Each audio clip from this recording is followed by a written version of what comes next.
promoting or promoting postmenopausal health or preventing osteoporosis and the other things. But there's also counter studies that refute that, because it's a complicated subject. It's endocrinology. And I hope that you have the wherewithal to do your own research on the subject matter and not just go with one person's opinion and run with it.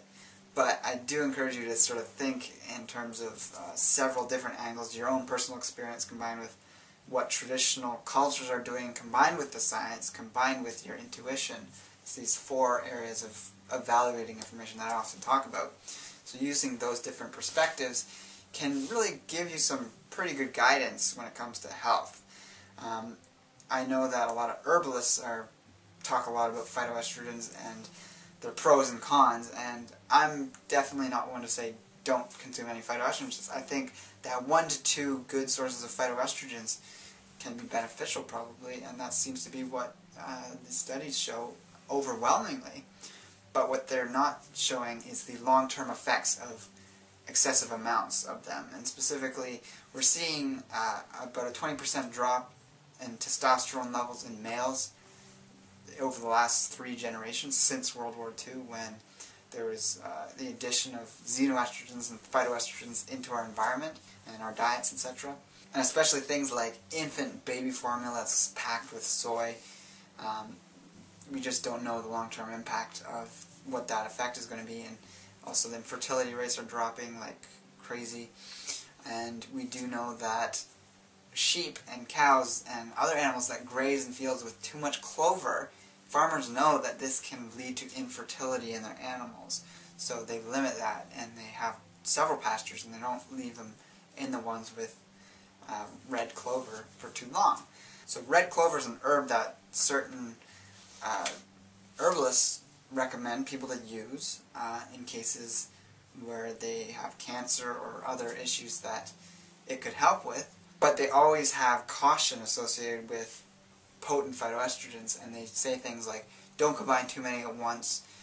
If you're using some of the stronger ones like black cohosh or licorice root, these ones that are supposed to be the most potent, you want to use for short periods of time and not for a reoccurring period of time. They're not tonics. Whereas some of the less potent phytoestrogens, like green tea, could be used tonically in terms of a daily basis. But again, you don't want to have too many of those going on. Maximum 1 or 2 of the ones you'd be using on a daily basis. Otherwise, you're just overloading your body with these things that you don't really want to mess with. Like endocrinology and hormone regulation is a very tricky thing. So we want to optimize it to the best without pushing ourselves into imbalance. And always work with an herbalist if you are considering using some of the stronger ones, because they have specific uses, like a woman who's experiencing really bad menopause. There's other disorders that it can be used for, like black cohosh is another one. I forget if I mentioned that or not, but that's one that's very potent.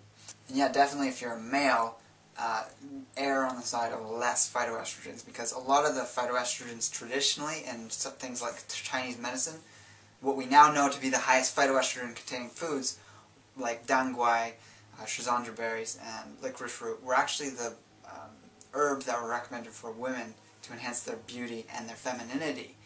So this, logically we can think, as a male, do we really want to enhance that in ourselves, especially if we're athletic and wanting to increase body mass and other things, strength, athletic ability. If we want to increase these, we don't want to be hindering that potential by overdoing certain things that can be counterproductive to that. So again, the one person was asking my opinion about soy and fermented soy, the differences. And yes, if you're going to choose to use some soy, small amounts, I would say make sure it's fermented, because yes, there are too many things wrong in soy that's not fermented. All the phytic acid and the protein or amino acid inhibitors, etc. These are really not good in the long run to continuously expose your body to. So the fermented miso and soy sauce, these things, you'd want to use sparingly. Use them when you feel the need to, or if you're making a dish with them.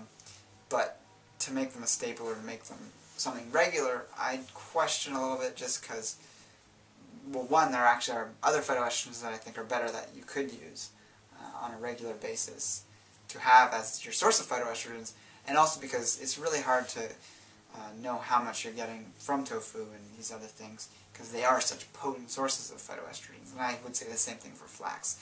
That's something that's overdone quite commonly as well.